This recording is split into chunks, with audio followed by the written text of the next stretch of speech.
Hello friends, I am प्रेम गहलोत। आज का हम देखते हैं पटवारी का रिव्यू, मध्य प्रदेश पटवारी रिव्यू, जो आज की फर्स्ट शिफ्ट में हुए क्वेश्चन 15 से 20 क्वेश्चन मैं कवर करूंगा और पूरा एनालिसिस भी बताऊंगा क्या क्या चीजें आई है। फर्स्ट ऑफ ऑल, जिन लोगों ने हमारा चैनल सब्सक्राइब नहीं करा वो सब्सक्राइब कर लीजिए, पास में रिंग बेल बटन है। देन हमारी जो एप्लीकेशन है व्यापम एग्जाम तैयारी, में नीचे लिंक सेंड कर दूंगा, तो आप वहां से डाउनलोड कर सकते हैं। वहां पे आपको ये सारे जो भी पेपर होंगे उन सब की पीडीएफ और रिव्यू सारी चीजें आपको वहां पे पीडीएफ मिल जाएगी। देन देखते हैं आज के पेपर में पूछे गए क्वेश्चन कौन कौन से। पहले क्वेश्चन कर लेते हैं और फिर रिव्यू में बताऊंगा किस पैटर्न से क्या क्या पूछा गया है और आपको कैसे आगे तैयारी करना है। तो पहला क्वेश्चन था, मध्य प्रदेश में छिंदवाड़ा में कौन सी जनजाति पाई जाती है? आप ध्यान रखिए, भारिया जनजाति पाई जाती है। देन उसके बाद, बेतवा नदी कौन सी नदी में जाकर मिलती है? यमुना नदी में मिलती है।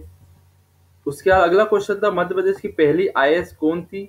सरला ग्रेवाल। ये सभी को क्वेश्चन याद होगा।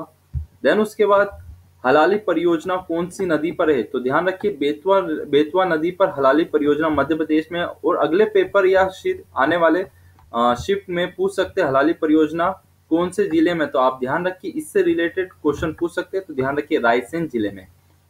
उसके बाद अगला क्वेश्चन कंप्यूटर से ही बताया गया था, मिक्सअप क्वेश्चन थे। ट्रांजिस्टर में कौन सी जनरेशन में आया? तो ध्यान रखिए सेकेंड जनरेशन ऑफ कंप्यूटर में ट्रांजिस्टर आया। तो ऐसे क्वेश्चन आपको अगली शिफ्ट में मिल सकते हैं, जैसे फोर्थ जनरेशन पूछ सकते हैं, फोर्थ जनरेशन में क्या आया था? तो ध्यान रखिए VLSI very large scale integration आए थे, वीएलएसआई फोर्थ जनरेशन में आया था। Then fifth generation, first generation. तो आपको इन जनरेशन के बारे में पढ़ना होगा, मैं इसमें वीडियो डाल चुका हूँ जनरेशन ऑफ कंप्यूटर, तो आप वहां से देख सकते हैं। उसके बाद अगला क्वेश्चन पूछा गया, मध्य प्रदेश में कौन से 3 स्टेट से होकर गुजरती है?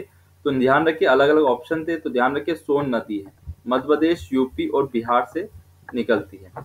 अगला क्वेश्चन पूछा गया था, राष्ट्रपति ज्ञानी जैल सिंह की समाधि स्थल का नाम बताइए। तो ध्यान रखिए क्या पूछा गया था? एकता स्थल है। तो आपको विविध से भी प्रश्न पूछे गए हैं, तो आपको विविध भी पढ़ना होगा।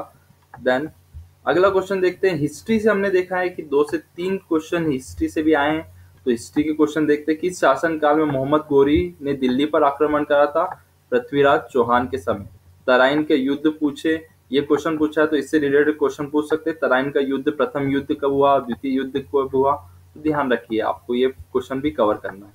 अगला क्वेश्चन देखते हैं, किस मुगल शासन ने ईसाइयों को भारत में ईसाई धर्म का प्रचार करना दिया था? ध्यान रखिए अकबर ने अनुमति दी थी कि ईसाई धर्म आप कर सकते हैं। उसके बाद अगला क्वेश्चन पूछा गया आपके पेपर में, 2011 की जनगणना के अनुसार भारत में लिंग अनुपात कितना है? तो 943 से। तो ध्यान रखिए भारत से, मध्य प्रदेश से और वर्ल्ड से भी रिलेटेड क्वेश्चन पूछे गए हैं। देन उसके बाद है मध्य प्रदेश, ये आपको पंचायती राज व्यवस्था में पूछा गया था, मध्य प्रदेश में तिलहन ग्रामीण अर्थव्यवस्था से ऐसे क्वेश्चन आए। 2017 में कितना रहा है तिलहन? तो ध्यान रखिए 3.21 करोड़ टन रहा है मध्य प्रदेश में तिलहन। देन अगला क्वेश्चन देखते हैं, सफरुद्दीनगंज के मकबरे का निर्माण किसने कराया था? ध्यान रखिए नवाब शुजाउद्दीन दौला ने करवाया था। तो हिस्ट्री से भी 4 से 5 क्वेश्चन और ये सारी चीजें।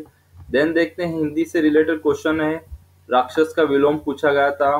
देन बाण का पर्यायवाची। देन चतुरानंद का अर्थ क्या होता है? ये हिंदी से रिलेटेड कुछ क्वेश्चन। और जैसे मेरे पास मैथ्स के क्वेश्चन आएंगे तो आपको पीडीएफ के थ्रू मैं सेंड कर दूंगा। देन देखते हैं आप पूरा एनालिसिस हिंदी में। हिंदी नॉर्मल क्वेश्चन ही रहे हैं, संधि, समास, पर्यायवाची और ये सारे क्वेश्चन ही पूछे गए, एक एक दो दो क्वेश्चन यहाँ से आए। मैथमेटिक्स पे आपका नॉर्मल क्वेश्चन नॉर्मल आए, परसेंटेज, प्रॉफिट लॉस, कंपाउंड, साधारण ब्याज। कम से कम 15 से 16 क्वेश्चन मैथमेटिक्स से आए हैं। देन 4 से 5 क्वेश्चन रीजनिंग से आए, और रीजनिंग में से भी आपको लुप्त पद वाली सीक्वेंस पूछी गई है।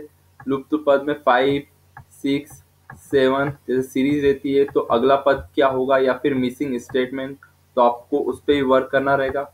देन कंप्यूटर से भी आपको नॉर्मल क्वेश्चन पूछे गए हैं, 2 से 2 तो फुल फॉर्म थे। देन एमएस वर्ड और इन सब से आपको क्वेश्चन पूछे गए हैं। तो ये तो पूरा एनालिसिस। जैसे मेरे पास और अगर क्वेश्चन आते हैं तो मैं आपको बाय पीडीएफ सेंड करूंगा। और जिन लोगों ने हमारे व्यापम एग्जाम तैयारी डाउनलोड नहीं करी है वो ऐप डाउनलोड कर लीजिए। Thank you so much.